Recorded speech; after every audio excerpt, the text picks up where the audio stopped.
Welcome back to AFTV. I'm here with Laurie. Arsenal 4, Aston Villa 1. Sounds That's good. a massive result, Laurie. That's a statement win. 100% that's a statement win. I've got to say, I was confident going into the game, but I never saw that coming, especially when I heard about the unfortunate news of Declan Rice. So to beat a team like Aston Villa coming off the back of 11 consecutive wins, beating us just under a month ago, coming into this game, they were full of confidence. And the first half was competitive. So to do that in the second half is absolute credit to the players and the manager, everyone concerned. 100%. No, talk to me about that first half, because like you say, it was competitive. They had chances. Ollie Watkins, Gyökeres had a few headers. Should he have done better with a couple of those? Oh, absolutely. He should have scored both of them, to be honest. I mean, the first one, I'll give him the benefit of the doubt. He could have been a little bit unsighted. He might have saw the ball a little bit late because there was a defender in front of him. But I still think he should have at least hit the target with that one. The second one was more conclusive in my view. He made a nice little run to get in front of the defender. All he needed to do was just direct that on goal, and somehow he's managed to miss it. And I just think he's suffering from confidence issues. I mean, he did score a couple of weeks ago, but that was from the penalty spot. There's a lot of pressure on the guy, you know what I mean? So I'm trying to back him and stay with him. It's important that the fans back him. However, that being said, you know what I mean, we're trying to win a title. He was brought into the team on the premise of his goal scoring. For whatever reason, he's not quite hitting his straps in front of goal. There could be an argument that he may need resting against Bournemouth at the weekend. Personally, I'll probably give him one more start, but he has to show me something. Otherwise, we might need, especially in light of the goal that Jesus scored tonight, which he took with aplomb, you got to say. And Jesus, to be fair to him, ever since I met him in Zara. Ever since you met him? Bit of Laurie's magic dust. I'm still dining out on that.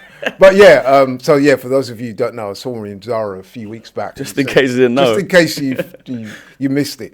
No, but in all seriousness, since he's come back into the team, he's looked sharp. Yeah, he has. And we've all been saying he just needs a goal. Now he's got that goal. He's right there, man. So you're thinking, you know what I'm saying? So let's just talk about the two managers for a second, because on the stream before the game, me and you had a bit of back and forth. We did. I said, I think Arteta's the better coach. You said, well, Emery's done it. He's got the trophies, the silverware. He's got the longevity in his career. At half-time, 0-0, both of those coaches had decisions to make. Arteta made the right decisions, tactical tweaks, went and battered Aston Villa in the second half. You've got to give him credit for that. Yeah, you have to. You have to give him his credit. And me and you did have a little back and forth about the managers. But to be fair, though, I was just wanting to give Emery his proper due, his due respect, because I thought Tosin, who said, you know, he'd made certain comments about Emery that I thought were a little bit disingenuous, a little bit disrespectful. And I was saying that, listen, Arteta is a good manager, but Emery's got the trophies. He's got the, you know what I mean? He's got the credit in the bank. Until Arteta actually goes on and lifts a major trophy like the Premier League, we can't really put him in the same bracket as Emery. But I will admit that today, Arteta got it right. I do think that, and listen, I'm not trying to take anything away from Arsenal's performance, but I do think that it's no coincidence that we started to run the midfield when Onana came off. Because in the first half, he was probably Villa's best player. He was giving Miguel Merino a warm time in midfield, man. So that definitely didn't help them. Villa made a couple of substitutions at half-time. I don't know why Onana came off, whether he's injured or whether it was a tactical switch to bring McGinn on. McGinn's a good player, but he didn't have anywhere near the influence that Onana was having. So that could have been pivotal. But I just think Arsenal turned up the levels. And I've seen them do that before. Me and you spoke about it. We're against Bayern, there's a few games this season where we think, come on, man, you know what I mean? Turn up the notches. And one guy who stepped up, and we've missed him so much, Big Gabby. What a player. Yeah, 100%. He was, he does what Gabby does, isn't it? I mean, he got the goal from the set piece, but it wasn't just the set piece. The calmness he gives the back line, he's a real leader, and you always feel safe with him around, you know what I mean? So, yeah, you can't underestimate how much influence he has in the team, especially if something like Declan being out. He has to do that even more so, you know what I mean? So, yeah, it was a great performance. I thought Martin Odegaard was good tonight as well. I thought he was really good. Yeah, I mean, most players played well tonight, but there was a few that stood out. We've spoken about Gabby, we've spoken about Martin Odegaard. I thought Zubimendi was really good today. He was really good. So, yeah, it was a very impressive performance. And I think that is a statement win. And I think any naysayers that Arsenal may have had, even they will have to.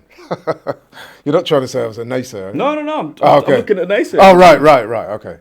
Yeah, even they would have to. Even after would have to admit that even if you don't think Arsenal are going to win the title, we are serious contenders. I mean, I personally think they will. You think they will? Yeah. But some people watching some of our games prior to this would have thought, oh, Arsenal's slipping off.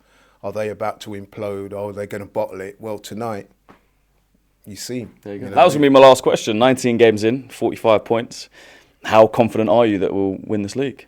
I'm very confident, man. I'm very confident. I've been confident for a while, based on obviously the way we're playing, the squad we've got, the way the manager's performing this season as well. I'm very confident. I think it's going to take either a really, really outstanding team to overtake us, or something bad's going to have to happen to us, like injuries and sending offs and suspensions, and I just don't see that happening. I just think that we've learnt from previous years. I think we're in a good place right now, and I just don't see us dropping the ball. I don't. That's one, Laurie. Well said.